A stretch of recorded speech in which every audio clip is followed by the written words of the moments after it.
ಎಷ್ಟು ಚಂದ ಇದ್ದಾಳೆ ನೋಡ್ಲಿಕ್ಕೆ. ನಿಮ್ಮನ್ನು ನೋಡಿದ್ರು ಸ್ವಾಮಿ ಕಣ್ಣು ಅಂತ ಹೇಳಿದ್ರೆ ಗೋಟ್ ಅಡಿಕೆ ನೋಡಿದ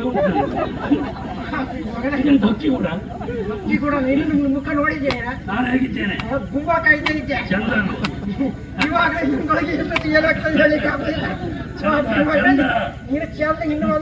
ಚಂದ ಸುಂದರ ಅಂಗ ನೀವು ನನಗಿನ್ನೇನಾಗ್ಬೇಕಿಲ್ಲ ಆಗುದಿದ್ದು ನಿನಗೇನಾಗ್ಬೇಕು. ಈಗಲೇ ಹೊಟ್ಟೆ ಹೊಡೆದಾಗ್ತದೆ. ಪಾಪಿ ಮಗ ನಿಮ್ಮನ್ನು ನೋಡಿದ್ರೆ ಯಾವುದೋ ಒಂದು ಮಾರಕ ಕಾಯಿಲೆಗೆ ತುತ್ತಾದ ಏನಾಗ್ಬೇಕಲ್ಲ. ಮಾರಕ ಬಂದ್ರೆ ಏನಾಗ್ಬೇಕಂತಿಲ್ಲ. ಇನ್ನು ಆಗ್ಬೇಕು ಎಲ್ಲ ಉಂಟು. ಆಗಿ ಆಯ್ತಲ್ಲ ಆಗ್ಲಿ ಬಿಡ್ಬೇಕಲ್ಲ ನಾನು.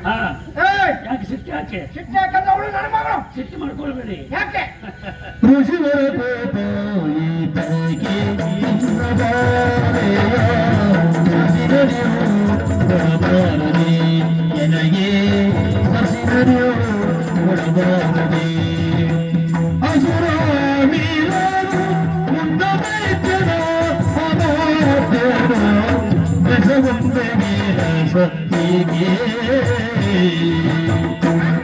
ಓ ಮಾವಯ್ಯ ನಮೋ ನಮಃ.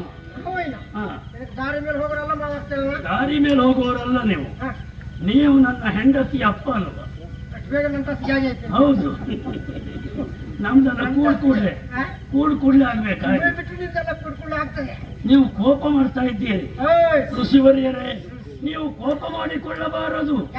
ನಿಮ್ಮ ಮಗಳನ್ನ ಮದುವೆ ಆಗಬೇಕು ಎನ್ನುವ ಹಾಗೆ ಬಯಸಿದವ ಸಾಮಾನ್ಯದವನಲ್ಲ. ಹಾಡು ಹಾಡಿಯ ದೊರೆ ಮುಂಡಾಸುರನ ಮಾತ್ಯ ಕಾಮಾಸುರ. ನೀವು ಭಾವಿಸಿಕೊಂಡೇ ಇರಬಹುದು ಮಗಳನ್ನ ಕೊಟ್ಟು ಮದುವೆ ಮಾಡಿದ್ರೆ ನನ್ನ ಕೈಯಿಂದೇ ಹೋಗ್ತದೆ ಅಂತ. ಅದು ಭಾವಿಸಬೇಡಿ. ಎಲ್ಲ ಖರ್ಚು ಹಾಕಿಕೊಂಡು ನಾನೇ ಮದುವೆ ಮಾಡ್ಕೊಂಡು ಹೋಗ್ತೇನೆ. ಪ್ರೀತಿಯಿಂದ ಮದುವೆ ಮಾಡಿಕೊಡಿ. ನಾಳೆ ಬೆಳಗ್ಗೆ ಖರ್ಚು